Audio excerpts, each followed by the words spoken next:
to be detached from the world, in the sense that Buddhists and Taoists and Hindus will often talk about detachment, does not mean to be non-participative.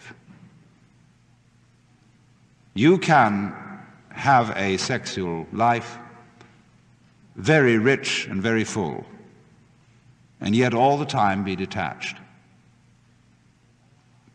By that I don't mean that you just go through it mechanically and have your thoughts elsewhere.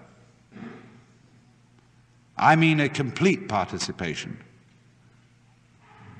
but still detached. And the difference of the two attitudes is this. On the one hand, there is a way of being so anxious about physical pleasure, so afraid that you won't make it, that you grab it too hard, that you just have to have that thing. And if you do that, you destroy it completely. And therefore, after every attempt to get it, you feel disappointed.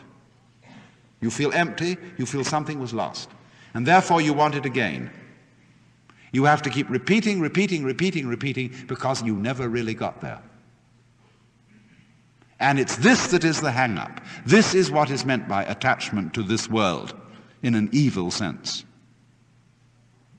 But on the other hand, pleasure in its fullness cannot be experienced when one is grasping it.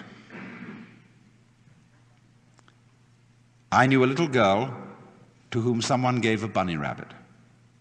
She was so delighted with the bunny rabbit and so afraid of losing it that taking it home in the car, she squeezed it to death with love.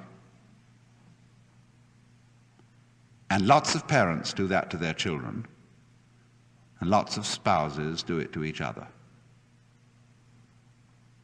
They hold on too hard, and so take the life out of this transient, beautifully fragile thing that life is.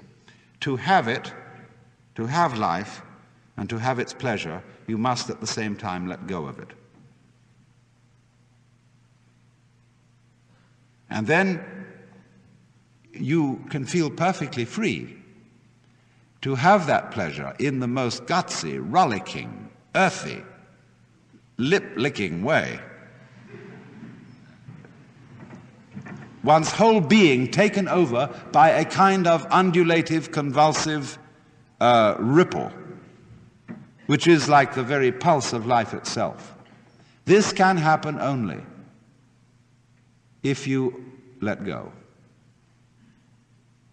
If you are willing to be abandoned.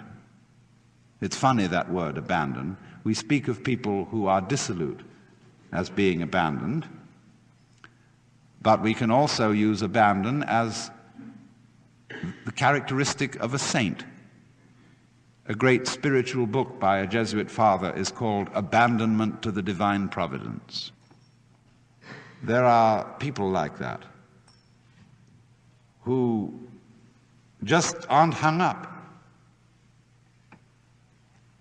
They are the poor in spirit.